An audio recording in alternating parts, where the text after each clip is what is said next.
महाराज जी, माता हसमुखी ने आपको अपने आश्रम मिलने के लिए बुलाया है। वो चाहती है कि आप उनके भजन गाएं। बावला हो गया क्या तू? मैं क्यों जाऊं उसके पास? उसे कहो अगर मुझसे गवाना है तो वो आए यहाँ मेरे पास।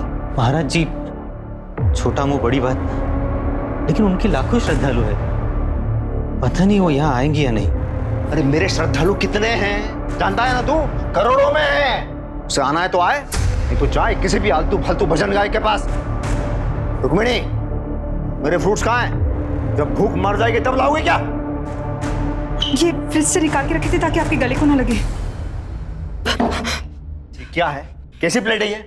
पीतल के बर्तन कहाँ हैं? और ये ऐसे, ये पूरा का पूरा फल खाऊंगा मैं? काट के देना चाहिए ना? तू खा पाएगी? दिखा मुझे, मुंह खोल, काट के दिखा।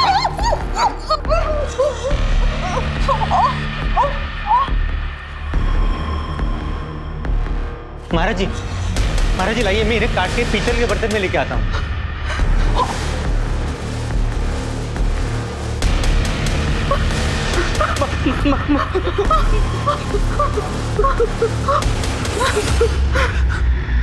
आओ सुनाऊं कथा वेद पुराण की, ये कथा है भक्त और भगवान की। जय हो।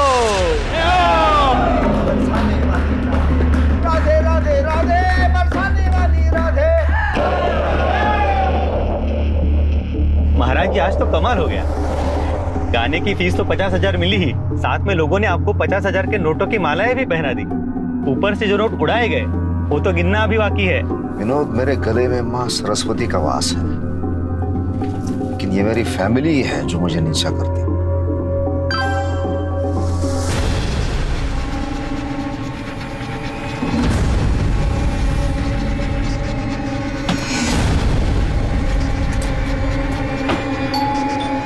तू वेट, मैं देखती हूँ।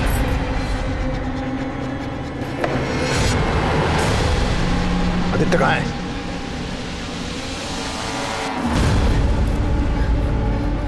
मेरे प्रशंसक ने भेजा है, फैन ने, ये वीडियो। किसी लड़की के साथ पार्क में बैठा इससे लड़ा रहा था, और ऐसे में मेरी क्या इज्जत रह जाएगी? पापा, मैं श्रेया से प्यार करता हूँ। चुप! नहीं, राजीव, महाराज, आज के बाद मुझे ये जरा भी घर से बाहर आता जाता दिखे, इसकी तो हड्डियां तोड़ दूंगा मैं, साथ में तुझे भी मारूंगा। देख, ये प्रेगनेंसी की हालत में बाहर खड़ी क्या कर रही है? तुझे बोला था ना मैंने, तेरे पेट में ईश्वर पल रहा है, तो पैदा होते ही कोई चमत्कार कर सकता है, मुझे पूरा विश्वास है। चल तू अंदर जा। जी। जा।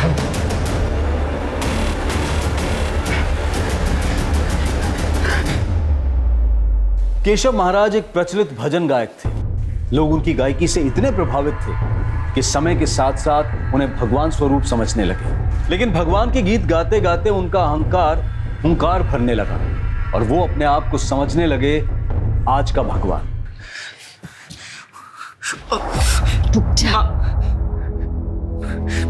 माँ, मैं श्रेया से प्यार करता हूँ और शादी भी करना चाहता हूँ, और अच्छे घर की है, पढ़ी लिखी है, तो आप लोगों को प्रॉब्लम क्या है? माँ, एक बार पापा से बात करके तो देखो, कम से कम आप लोग एक बार मिल तो लो प्लीज। मैं देखती हूँ।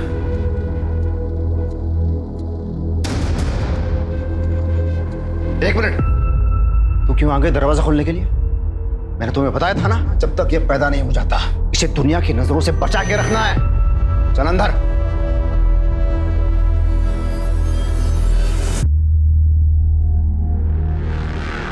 मर गई थी तू?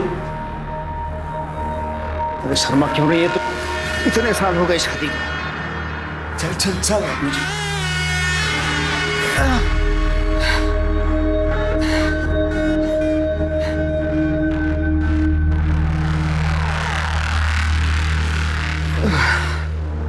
सुनो, एक बार आदित्य के दोस्त से मिल तो लो ना, वो दिखने में भी अच्छे और अच्छे परिवार से भी है।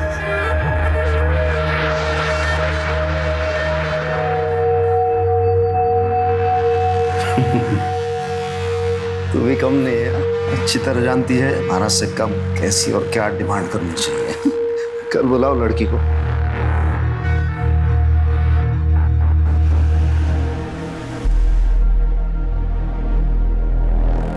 हाय। अरे बेटा आ गई। नमस्ते आंटी जी। नमस्ते, आ जाओ।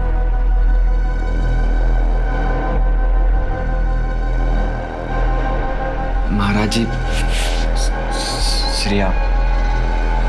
What rubbish? You call him महाराज जी। आदित्य ये दुनिया के लिए महाराज जी है, तुम्हारे लिए तुम्हारे पापा है वो। देखो देखो, ये संस्कार है, तुम नहीं समझ पाओगी।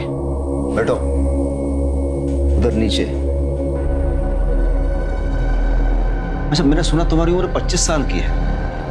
तुम्हें पता है ना, आदित्य 20 साल का है। लड़की का 5 साल बड़ा होना, इसका मतलब क्या है? उसके उंगलियों के इशारों पर नाचना।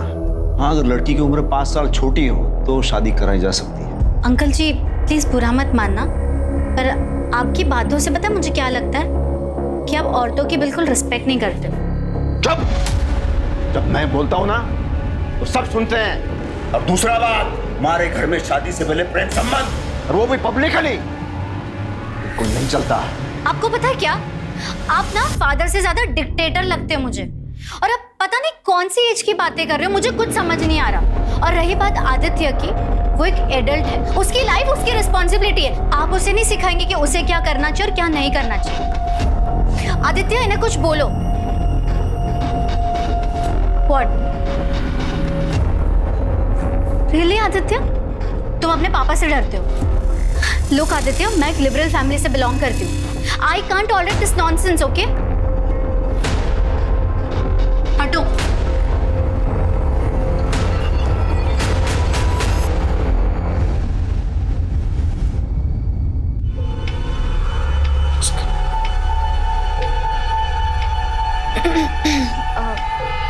महाराज जी, श्रेया को अपनी गलती का एहसास हो गया है। वो आपसे माफी मांगना चाहती है। महाराज जी, वो फोन पर है। महाराज जी मुझसे गलती हो गई, मैं आपसे मिलके माफी मांगना चाहती हूँ। आज शाम को आ जाओ।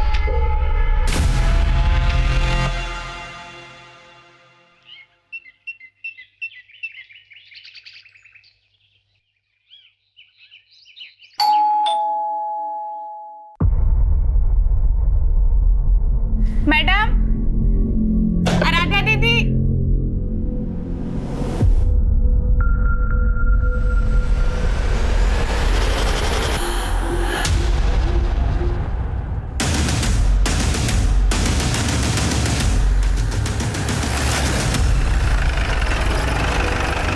सब मैंने ही फोन किया था, मैं कब से घंटी बजा रही थी, कोई खोल नहीं रहा था। ये मिश्रा, दरवाजा खोलो अंदर से। सर। सर।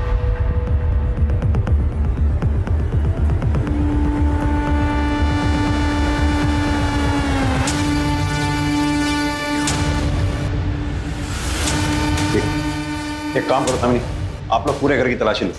सब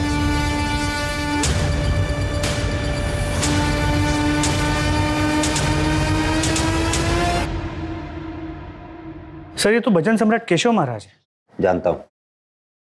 पेट पे स्टैब किया गया है, गला काटा गया है, और उस औरत का भी गला काटा गया। ब्रूटल मर्डर से सर। मिश्रा, मुझे लगता है ये औरत इनकी वाइफ। दोनों बॉडीज को पोस्टमार्टम के लिए भिजवाओ। सर।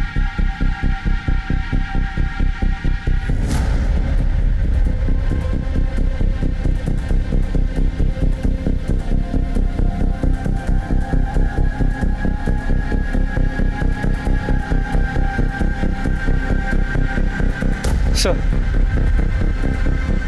ये इनकी बीवी है। मर्डर वेपन शायद ये मिसिंग तलवार ही है। एक काम करो मिश्रा, ये तलवार भी फॉरेंसिक के लिए भिजवाओ। सर। सर, अंदर लॉकर खाली है, पूरी ज्वेलरी गायब है सर, और अंदर 2 पैक्ड बैग्स मिले हैं। Packed bags? Yes sir. इधर आओ। जी सर।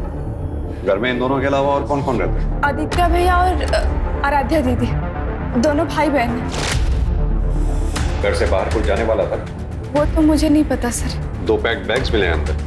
वो नहीं मालूम। तुम यहाँ रोज काम पे आती हो?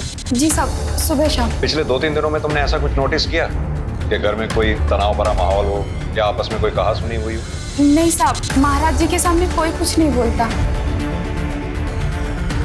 सर यहाँ आइए।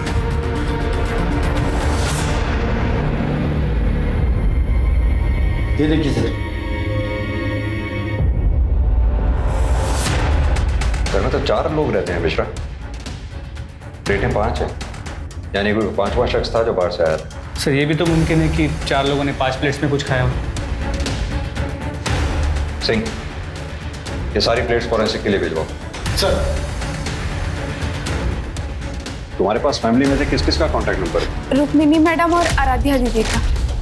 मिश्रा, इन दोनों के कॉल रिकॉर्ड्स निकलवाओ। इनके कॉल रिकॉर्ड्स में से बाकी फैमिली मेंबर्स के भी कॉन्टैक्ट मिल जाएंगे। सर इस केशव महाराज का नंबर तो इंटरनेट पे भी अवेलेबल है। तुम इनके अलावा इनके किसी रिश्तेदार को भी जानते हो? जी साहब, रुक्मिनी मैडम का एक भाई है सुनील। सुनील इलेक्ट्रॉनिक उनका एक दुकान है, गोदाम भी है उनका। ये सुनील इलेक्ट्रॉनिक्स का कॉन्टैक्ट नंबर इंटरनेट से निकालो और इसे थाने पूछताछ के लिए बुलाओ। सर। दामिनी, सर। इनसे बाकी की डिटेल ले लो। सर, तुम आओ मेरे साथ। जी मैडम। सर ये भाई बहन मिसिंग, मुझे लगता है इन दोनों ने ही अपने माँ बाप का मर्डर किया है। हो सकता है घर में कोई अनबन हुई हो, भाई ने माँ और बाप को मार दिया, पैसे और जेवर लेकर बहन के साथ फरार हो गए। मिश्रा, भाई बहन दोनों के कॉल रिकॉर्ड्स निकलवाओ। लोकल ज्वेलर्स को इंटीमेट करो, शायद कोई क्लू मिले। सर।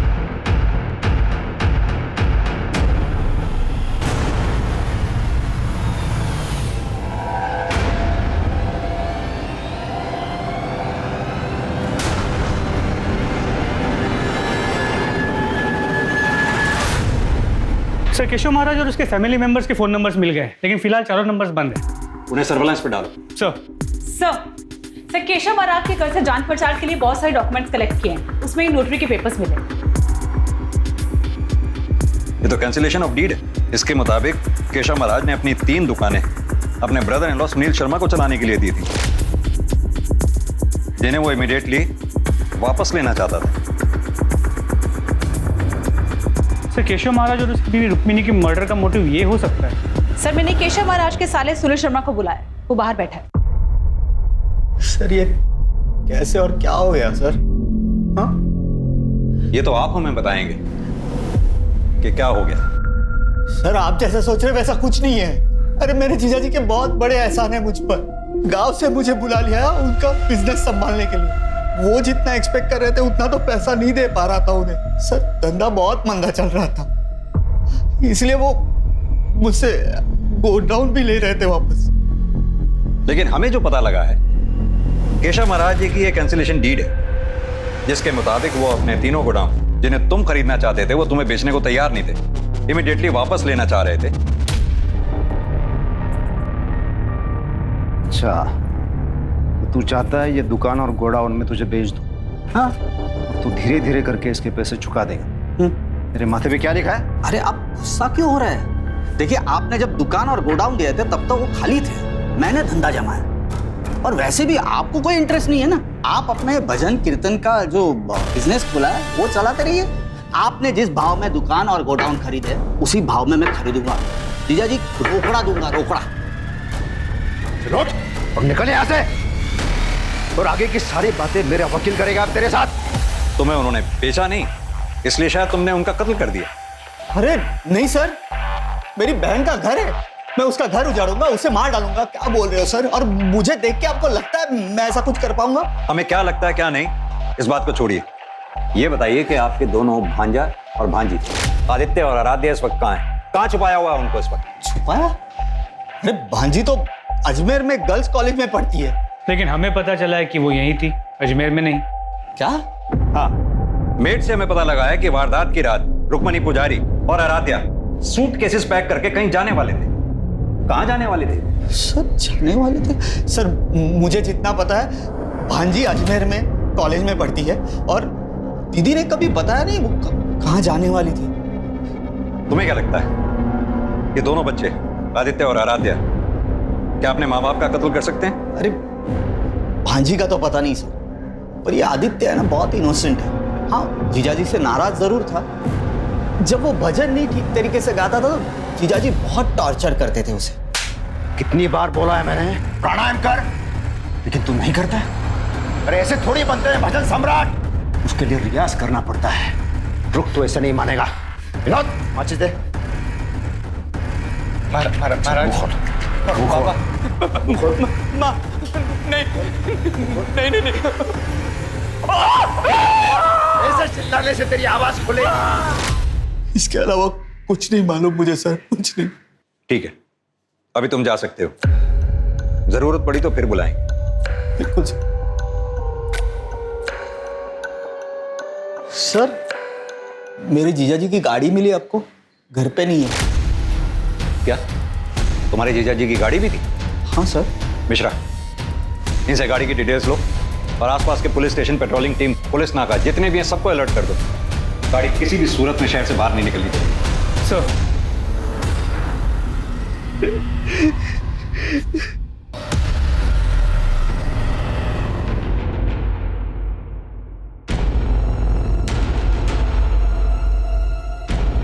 कहां पे तू? हाँ, मिल मुझे। मैंने कहा ना, मिल मुझे। दिल्ली के बाहर निकलना है मुझे, जल्दी मिल। सर, केशव महाराज और रुक्मिणी की पोस्टमार्टम रिपोर्ट। यानी कि दोनों की हत्या का समय सुबह 3 से 5 बजे के बीच में ही है और हत्या किसी धारदार हथियार से हुई। होना हो ये हथियार वही तलवार है जो केशव महाराज के घर से दीवार पे से गायब है। सर, इस रिपोर्ट में एक सरप्राइजिंग बात यह है कि केशव महाराज के खून में काफी ज्यादा मात्रा में शराब पाई गई है। What? यानी कि कातिल को इस बात का आभास था कि केशव महाराज ने उस वक्त शराब पी हुई होगी और जब उसने महाराज को मारा इसी आपाधापी में रुक्मिणी पुजारी जाग गई, जिसकी वजह से वो भी मारी गई। सर, 100% ये काम उन भाई बहन का ही है। ये महाराज अपने बेटे को टॉर्चर करता है, गुस्से में बेटे ने माँ बाप दोनों को मारा। मिश्रा, अगर तुम्हारी बात मैं मान भी लूं तो मुझे ये बात समझ में नहीं आती कि आराध्या के पास क्या मोटिव हो सकता है इन सबके पीछे। तो हो सकता है कि ये भाई बहन आपस में काफी अटैच्ड हो। भाई अपनी बहन को छोड़ के जा नहीं सकता था, इसलिए अपने साथ ले गए। ये केशव महाराज के घर के आसपास कोई सीसीटीवी वगैरह मिले क्या? नहीं सर। एक काम करो, ये नौकरानी करुणा से एक बार दोबारा बात करो, शायद कोई नई बात सामने आए। जी सर। और वो गाड़ी के बारे में कुछ पता चला?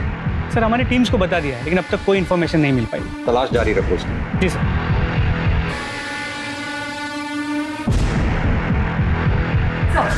सर, ये केशव महाराज, रुक्मिणी, आदित्य और आराध्या पुजारी की कॉल रिकॉर्ड्स और फोन रिकॉर्ड्स। ताज्जुब की बात है, इन सभी के मोबाइल फोन सुबह 4:10 के आसपास अपने घर पर ही स्विच ऑफ हुए। सर, सबके कॉल रिकॉर्ड्स क्लीन है। सर, सिर्फ आदित्य पुजारी के कॉल रिकॉर्ड्स में श्रेया खन्ना को काफी बार फोन किया गया और लंबी बातचीत हुई। मैंने फोन ट्राई किया पर phone switch off. Shreya Khanna का फोन सर्वेलेंस पे डालो, कॉल रिकॉर्ड्स निकलवाओ उससे। Right sir. हो सकता है कि ये आदित्य पुजारी के साथ कहीं छुपी हो। और सर, एक और बात, सर, केशव महाराज के कॉल रिकॉर्ड्स पे विनोद कश्यप का नंबर मिला है। मैंने उसे थाने बुलाया। साहब, मैं केशव महाराज जी का शागिर्द हूं। साहब, मुझे यकीन ही नहीं हो रहा है कि किसी ने इतनी बेरहमी से महाराज जी को और माता जी को मौत दे दी। विनोद, तुम इतने साल से केशव महाराज जी के साथ थे, जाहिर सी बात है कि तुम्हें पता होगा कि कौन लोग उनके दुश्मन थे या कौन लोग उनसे नाराज थे। अब क्या बताऊं साहब, थे तो वो मेरे गुरु, लेकिन असल में एक बहुत ही गिरे हुए और नीच किस्म के इंसान थे। मतलब? इसी वजह से उन्होंने हर गली नुक्कड़ पर दुश्मन बने हुए थे और एक बार मैंने भी उनसे नाराज होकर उनका काम छोड़ दिया था। महाराज जी, आपने मुझे 6 महीनों से पैसे नहीं दिए। घर चलाने के लिए पैसों की जरूरत तो पड़ती है ना। अंग्रेजी शराब है, चल एक गिलास लेके आ, तेरे को अंग्रेजी शराब पिलाता हूं, जा। महाराज जी, आप ये भजन की चुनरी उतारते ही अलग आदमी बन जाते हो। मुझे शराब नहीं चाहिए, पैसे चाहिए। तेरे गुरु से कोई पैसा मांगता है क्या? मैं जो तुझे इतना गाना सिखा रहा हूँ उसका क्या? अलग अलग जगह पे घुमाने ले जाता हूँ, बड़े बड़े होटलों में, 5 स्टार होटलों में, खाना पीना अय्याशी। ये जन्म छोड़ दे, अगले जन्म में भी उसके पैसे चुका पाएगा क्या? महाराज जी, मैं शादीशुदा आदमी हूँ, घरवाली के भी खर्चे होते हैं। चल ठीक है, मैं तुझे पैसे दे देता हूँ। तो एक काम कर, आज रात को तेरी घरवाली को मेरे पास छोड़ के चला जा। महाराज जी! अरे तेरे मोबाइल में उस तेरी घरवाली का फोटो होगा ना, दिखा ना मुझे। महाराज जी! साहब, उनकी ये बात मुझसे बर्दाश्त नहीं हुई और मैंने उनका काम छोड़ दिया। फिर एक बार उनका कॉल आया। बेटा विनोद, तू नाराज है क्या मुझसे? बाप और बेटे में कभी मनमुटाव होता है क्या? देख, तुम्हारा बेटा है रे, और जीवन में दो बातें ठान ले। एक, माँ बाप और गुरु का गुस्सा ये आशीर्वाद होता है, और दूसरी बात, गुस्से और नशे में कहे गए शब्द ये जिंदा लाश की तरह होते हैं। उन्हें ऐसे दिल से कभी लगा के नहीं रखना चाहिए। हाँ तो ठीक है, कल से आ जा। साहब, मैं 3 सालों से इस लाइन में उनके साथ जुड़ा हुआ था। हम दोनों को एक दूसरे की आदत सी पड़ गई थी, तो सब मुझे भी दूसरा कोई काम आता नहीं था। तो जैसे ही उन्होंने मुझसे माफी मांगी, मैं फिर से उनके साथ जुड़ गया। विनोद, तुम्हारी फोन की लोकेशन के मुताबिक जिस रात केशव महाराज के साथ ये वारदात हुई, उस शाम तुम उनके घर पर गए थे। हाँ साहब, मैं 8 बजे गया और 10 बजे निकल गया। इस दौरान तुमने कुछ भी ऐसा नोटिस किया जो रोज की तरह नॉर्मल नहीं था? साहब, उस दिन उनके घर का माहौल कुछ ठीक नहीं था। हाँ विनोद, मेरा बेटा, आजा आजा आजा। आ गया तू शैतान को भगवान बनाने वाला। अब रहिए इसी के साथ। वैसे भी हम माँ बेटी घर छोड़कर जा रहे हैं। इस घर में तो कभी इज्जत मिली नहीं हमें, आज तो हद ही कर दिया आपने। आ जाओ। ये विनोद है ना, ये मेरी देखभाल करेगा। माँ, हम भी आपके साथ आ रहे हैं। माताजी, लेकिन हुआ क्या है? सुनना चाहते हो अपने गुरु की सच्चाई? तो सुनो। इन्होंने अपने होने वाले बहू श्रेया का बलात्कार किया है। क्या? बड़े भगवान बने फिरते हैं, लेकिन असल में है कलयुग के शैतान। इसको रहना है रहो, इसको जाना है जाओ। माहौल ठीक नहीं था, फिर सब लोग अपने अपने कमरे में चले गए। फिर महाराज जी के कहने पर मैंने जबरदस्ती 2 पैक लगाए और अपने घर चला गया। ठीक है, अभी तो तुम जा सकते हो, जरूरत पड़ी तो फिर बुलाएं। जी साहब। मिश्रा, विनोद के मुताबिक केशव महाराज ने सबके सामने इसकी बेइज्जती की थी, इसे पैसे भी नहीं दिए। विनोद के पास भी मोटिव हो सकता है केशव महाराज की हत्या करने का। सर वो तो है, लेकिन फिर भी ये रुक्मिणी पुजारी को क्यों मारे? सर मेरे मुताबिक सबसे ज्यादा स्ट्रांग मोटिव अब भी आदित्य और आराध्या के पास है। इस महाराज ने आदित्य के गर्लफ्रेंड का रेप किया था, और ये कोई छोटी बात नहीं है।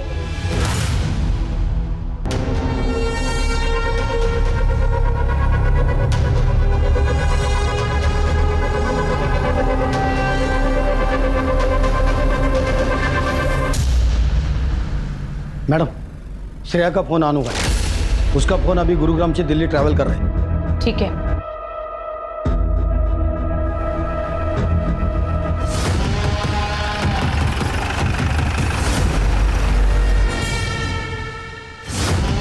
आदित्य कहाँ है? तुम पुलिस के पास भी तो आ सकती थी, इस तरह से छुपने की क्या जरूरत थी? सर, मुझे किसी पे विश्वास नहीं था। जब केशव महाराज जैसा आदमी ऐसा कर सकता है, कुछ भी हो सकता है। सर, महाराज जी, मुझसे गलती हो गई। मैं आपसे मिलके माफी मांगना चाहती हूँ। आज शाम को आ जाओ।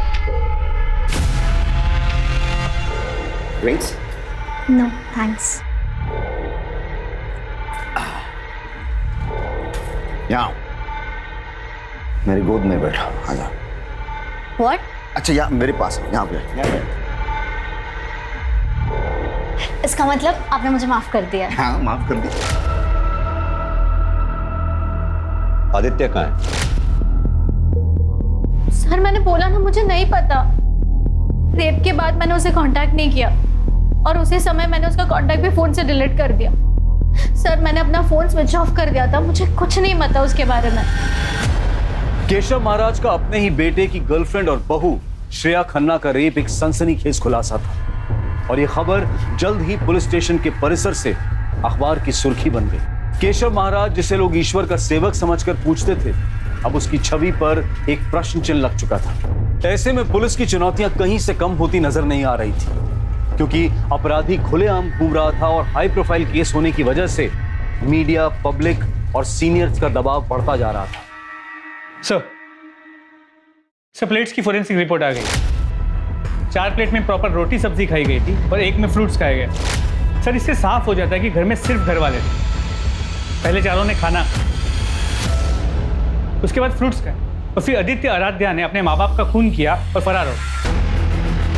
मिश्रा, ये भी तो हो सकता है कि वो 5वां शख्स, जो हमारी थ्योरी के मुताबिक कातिल है, उस परिवार का जानने वाला हो, इनफैक्ट जिस दिन वो आया था उस दिन मंगलवार भी था। हो सकता है उस पांचवें शख्स का व्रत हो उस दिन। परिवार वालों ने उसके लिए फल फ्रूट्स काटे हों जो उसने खाए भी। क्योंकि आदित्य और आराध्य ये भी हमारे प्राइम सस्पेक्ट्स हैं। हो सकता है उस पांचवें शख्स ने इन दोनों के साथ मिलकर वारदात को अंजाम दिया हो और उसके बाद ये तीनों फिर फरार हो गए। सर, हमारे सस्पेक्ट या कांटेक्ट में ऐसी बात कोई सामने नहीं आई जिसके मोबाइल का लोकेशन क्राइम स्पॉट के टाइम ऑफ मर्डर से मैच करता हो।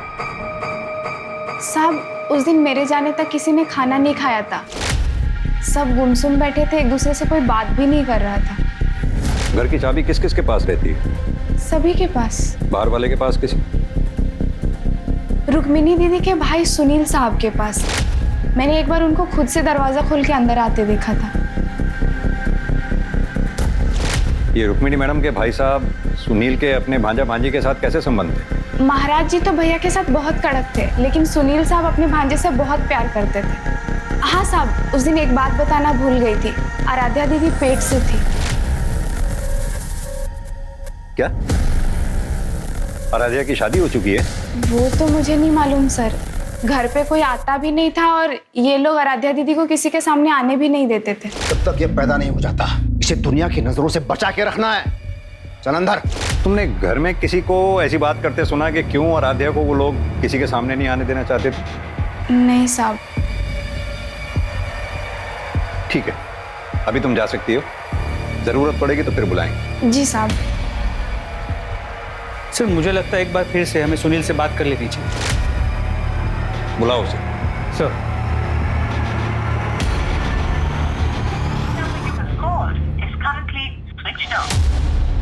सर, उसका फोन स्विच ऑफ आ रहा है। उसकी दुकान और गोडाउन दोनों जगह चेक करो। सर।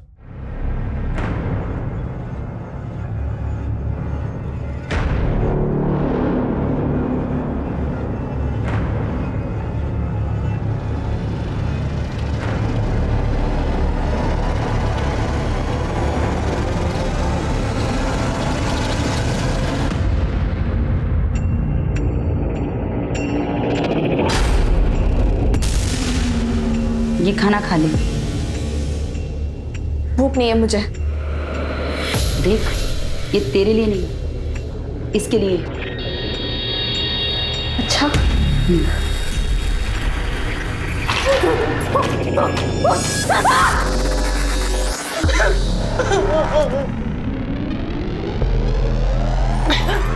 अरे आप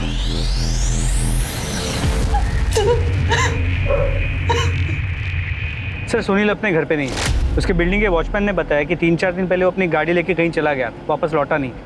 सर, मैं उसके गोडाउन जा रहा हूँ चेक करने के लिए।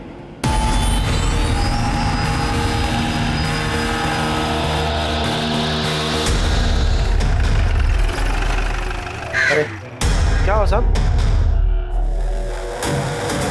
क्या कर रहा था? गाला को लाग लगा रहे थे साहब। क्या काम करता है? हाँ साहब। नाम क्या है? अजिंक्य। मालिक का है? मालूम नहीं साहब। पक्का? चल देखो याद दिलाते हैं। मेरे को नहीं मालूम कुछ। ये याद दिलाने वाला धंधा है। इसके पढ़ते ही अच्छे अच्छों की याददाश्त ठीक हो जाती है। अब सीधी तरह से ये बता कि जब सुनील गाड़ी में भागा तो क्या उसके साथ आदित्य था? नहीं साहब, वो अकेले थे। अकेले थे? तो फिर वो भागा क्यों?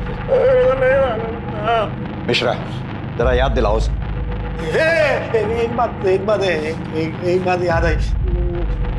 वो बोल रहे थे कि केशव महाराज को मारने की सुपारी के बारे में कुछ बात कर रहे थे। साला मेरा जीजा है ना, लोगों से पैसे लूट के अभी महात्मा बना है। मुझे नहीं लगता ये दुकान और गोडाउन वो मुझे देगा, और नहीं देगा ना तो तू गांव पे वापस।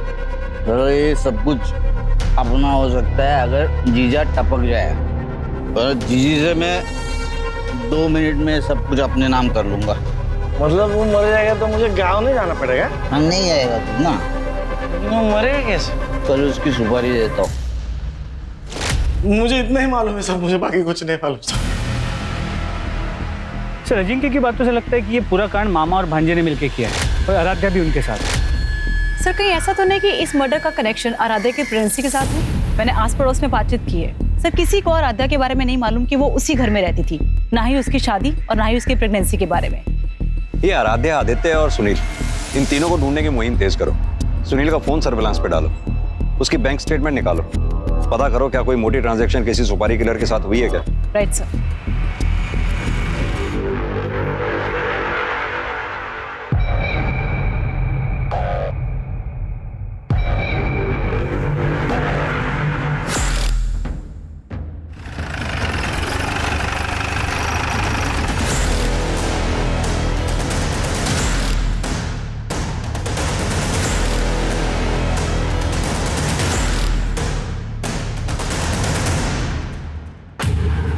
मिश्रा, गाड़ी खुलवाओ।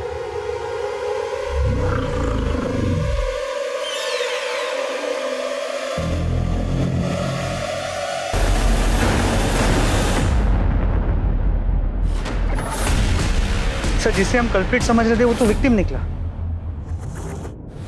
मिश्रा, गाड़ी के अंदर भी अच्छी तरह से चेक करो। जी सर।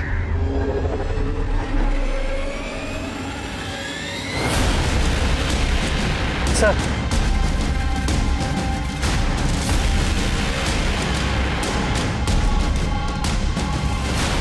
सर तो वही मिसिंग तलवार है और मर्डर वेपन भी। इसे फॉरेंसिक के लिए भेजो। जी सर। और हाँ, बॉडी को ऑटोप्सी के लिए भी भिजवा। सर।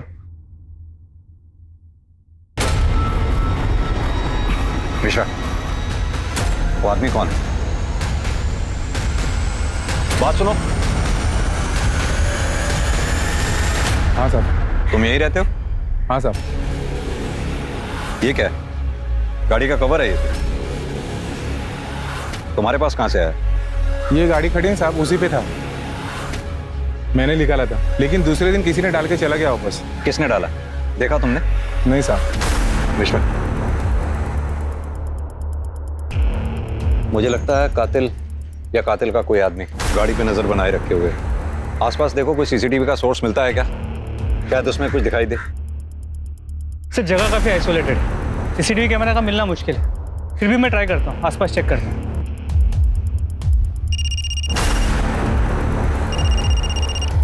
हाँ दामिनी। सर सुनील का पता चल गया, वो कहीं सोनीपत पे छिपा बैठा था। उसने अजिंक्य यादव को कॉल करने के लिए फोन किया, तो टीम ने उसका लोकेशन ट्रेस कर लिया। सर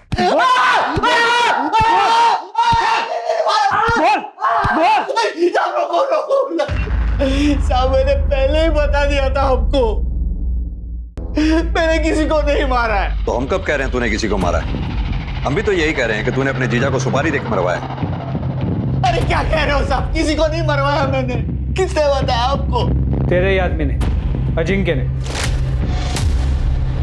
अरे वो उसके सामने मैं नशे की हालत में कुछ पक गया होगा, वही आके आपको बता दिया। तो फिर भागा क्यों था? और क्या करता साहब, आपने फाइल दिखाई, उसमें डेट था, कैंसिलेशन का, तो आपका शक तो कुछ जाने वाला था ना। झूठ बोलता है तू। दरअसल बात यह है कि तू अपने जीजा से नाराज था, क्योंकि वो अपनी दुकान और गोदाम तुझे बेचना ही नहीं चाहते थे। इसीलिए तूने उन्हें मारने की सुपारी दी, मरवा दिया उन्हें। बता के आराध्या कहाँ है? कहाँ छुपा रखा है उसे? और उसकी प्रेगनेंसी का चक्कर क्या है? बोल। आराध्या प्रेग्नेंट? माँ के सब कहता हूँ, मैंने किसी को नहीं मरवाया। मिश्रा, इसकी तब तक तोड़ाई करो जब तक ये सच ना बोले। सर आदित्य पुजारी की पोस्टमार्टम रिपोर्ट के मुताबिक उसकी मौत उसी दिन सुबह 3 और 5 के बीच हुई थी। यानी कि ठीक उसी समय तब केशव महाराज और रुक्मणी पुजारी का कत्ल हुआ। और उस मर्डर वेपन की फॉरेंसिक रिपोर्ट का क्या हुआ? सर आ गई, ये रही। मर्डर वेपन पे केशव महाराज, आदित्य और रुक्मणी पुजारी, इन तीनों के ब्लड स्टेन्स मिले, लेकिन फिंगरप्रिंट किसी का भी नहीं। Right sir. दवाइयाँ नहीं खानी मुझे। तुम्हें खानी पड़ेगी। नहीं खानी मुझे दवाई। ये तुम्हारे लिए नहीं है, बच्चे के लिए है। नहीं खानी मुझे दवाई। खानी पड़ेगी तुम्हें। नहीं खाना मुझे। सर मैंने सुनील के बैंक डिटेल्स चेक किए हैं। सर वो क्लीन है। मैंने बहुत सारे सुपारी एजेंट से बात की है, वो किसी के टच में नहीं था। गाड़ी हमें जहां खड़ी मिली थी वहां के सीसीटीवी सोर्स का क्या हुआ? सर वहाँ तो कोई सीसीटीवी कैमरा नहीं मिला, लेकिन उस लोकेशन से करीब 900 मीटर दूर एक सीसीटीवी कैमरा है। तो प्रॉब्लम क्या है? सर एक्चुअली वो एक घर में लगा हुआ है और घर का मालिक शिरडी गया है, 2 दिन बाद आएगा। जैसे ही आ जाए पता करो। मुजरिम अपनी जुर्म की हुई जगह पे बार बार विजिट करता है, ये जानने के लिए कि कहीं उसके जुर्म के बारे में किसी को कुछ पता तो नहीं चला। नेक्स्ट टाइम वो जब भी स्पॉट पे आएगा कैमरा में कैद हो जाएगा, फिर उसके मोबाइल की डिटेल से सब क्लियर हो जाएगा। सर मुझे आराध्या पर पूरा शक लगता है। सर कहीं उसकी मिस्टीरियस प्रेगनेंसी बाकी लोगों की मौत का कारण तो नहीं बनी? मुझे लगता है हमें इस केस को रिविजिट करना चाहिए। मिश्रा, इस केस में हमारे प्राइम सस्पेक्ट कौन कौन से हैं? सर महाराज का चेला विनोद, उसका साला सुनील जो फिलहाल लॉकअप में है, सुनील के यहाँ पे जो काम करता है अजिंक्य, आदित्य की गर्लफ्रेंड श्रेया, महाराज की बेटी आराध्या, इन सब के कॉल रिकॉर्ड्स और लोकेशन डिटेल्स सब चेक करवाओ। इनके कॉन्टैक्ट लिस्ट में जितने भी लोग हैं सबको क्रॉस वेरीफाई करो। जितने सस्पेक्ट जेल से बाहर आए हैं सब पे नजर रखो। सर पुलिस सभी संदिग्धों पर कड़ी नजर रख रही थी, लेकिन ना तो कोई ऐसी गलती कर रहा था जिससे पुलिस का शक गहराता और ना ही कोई नया क्लू या सबूत सामने आ रहा था, सिवाय उस सीसीटीवी कैमरा के जो केशव महाराज की बरामद हुई गाड़ी और उसमें मिली उनके बेटे आदित्य पुजारी की लाश की लोकेशन से 900 मीटर दूर उसी सड़क पर था।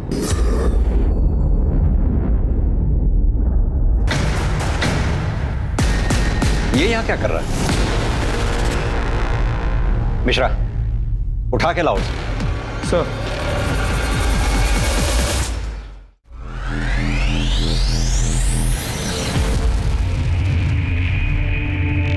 आराध्या, मुझे ये सब करके कितना बुरा लगा मुझे ही पता है। अब जो हुआ सो हुआ, एक नई शुरुआत करो। अपना नहीं, कम से कम बच्चे का तो सोचो।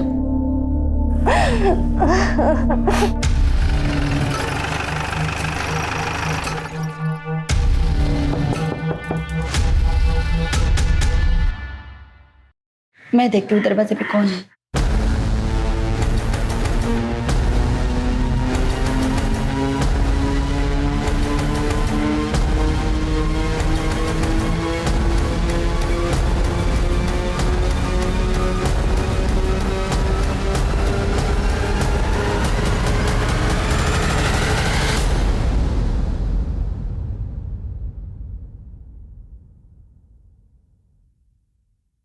मैंने अपने बाप केशव महाराज को मारा है।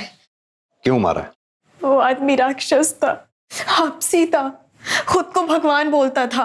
अपनी हवस की आग में उसने अपनी बेटी का रेप कर दिया। उस रेप के कारण मैं प्रेग्नेंट हो गई। फिर उसके बाद मैंने और मेरी माँ ने बच्चा गिराने की बात की। अरे तुम दोनों पागल हो गई हो क्या? किसी ने भी अगर ये बच्चा गिराने की कोशिश की ना तो मैं उसे जान से मार दूंगा। अरे जब आराध्या और आदित्य पैदा हो गए थे तो मैं क्या था?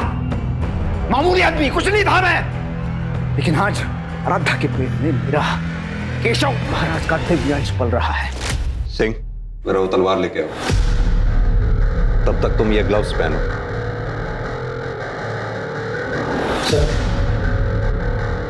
इस तलवार को पकड़ो और चला के दिखाओ कैसे तुमने अपने माँ बाप का कत्ल किया।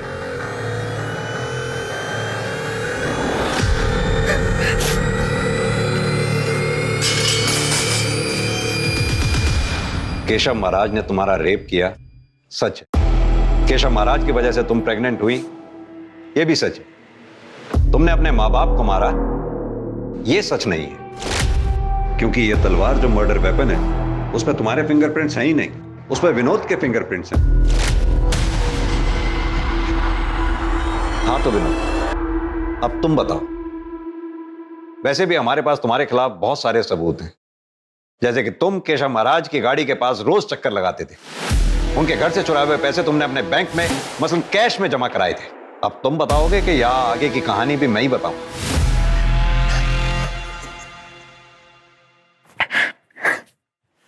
साहब, मैंने मारा महाराज जी को। फिर मैं महाराज जी के घर गया और आराध्या को लेकर अपने घर चला गया। तुमने पहले अपने बयान में बताया था कि महाराज ने तुम्हें पहले भी बेइज्जत किया था, लेकिन केशव महाराज को मारने का ख्याल तुम्हारे मन में अब क्यों आया? उस दिन जब मैं महाराज जी के घर गया तब मुझे पता चला कि महाराज ने श्रेया का रेप किया है। और उसी सुबह मेरी बीवी ने मुझे बताया था कि महाराज जी ने उसका भी रेप किया है, जिसकी वजह से वो प्रेग्नेंट थी। जब महाराज ने विनोद को पैसे नहीं दिए तब मैं विनोद को बिना बताए महाराज से पैसे मांगने चली गई। ये ले, गिन लो अच्छी तरह से गिन लो। हाँ? महाराज जी क्या कर रहे हो? क्या हुआ? और चाहिए पैसे? टेंशन, ये लो, ये ले, सारे के सारे तेरे। और कुछ नहीं होगा, देख मैं हूँ महाराज हूँ ना, मैं केशव महाराज हूँ। महाराज जी ये आप क्या कर रहे हो? महाराज जी कोई नहीं, महाराज जी इसलिए तो तुम्हें अभी बुलाया मैंने। दुनिया भले ही मुझे खलनायक समझे साहब, लेकिन जब ये महाराज की सच्चाई जानेगी ना, तब मुझे ही सच्चा नायक समझेगी। नायक वही होता है जो कानून के दायरे में रहकर लड़कर और लड़ाई जीतता है, लड़ाई लड़ता है। तुम्हारी इसी नादानी की वजह से तुमने 2 परिवारों की जिंदगियां बर्बाद कर दी, एक केशव महाराज के परिवार की जिंदगी और एक अपने परिवार की। अब भुगतो जिंदगी भर। अगर केशव महाराज के खिलाफ विनोद या उसकी पत्नी शिप्रा या उसकी बेटी आराध्या ने कंप्लेंट लिखवाई होती तो केशव महाराज पर कार्रवाई होती, उसे सजा होती और विनोद को बदले की भावना में उसका मर्डर भी नहीं करना पड़ता। केशव महाराज के दुष्कर्म उसके आसपास मौजूद हर इंसान के लिए सबसे बड़ी दस्तक थे, लेकिन या तो उससे डरकर या फिर समाज के डर से सबने उस पर पर्दा डाल दिया। जुर्म के खिलाफ सतर्क रहना, चुप रहने की बजाय कानून के दायरे में रहते हुए जुर्म के खिलाफ एक्शन लेना समझदारी भी है और समझदार नागरिक का कर्तव्य भी। अब मैं अनूप सोनी आपसे विदा लेता हूं, फिर मुलाकात होगी क्राइम पेट्रोल सतर्क में एक और नए केस के साथ। तब तक अपना और अपने परिवार का ख्याल रखें, सतर्क रहें, सुरक्षित रहें और देखते रहें क्राइम पेट्रोल सतर्क। जय हिंद।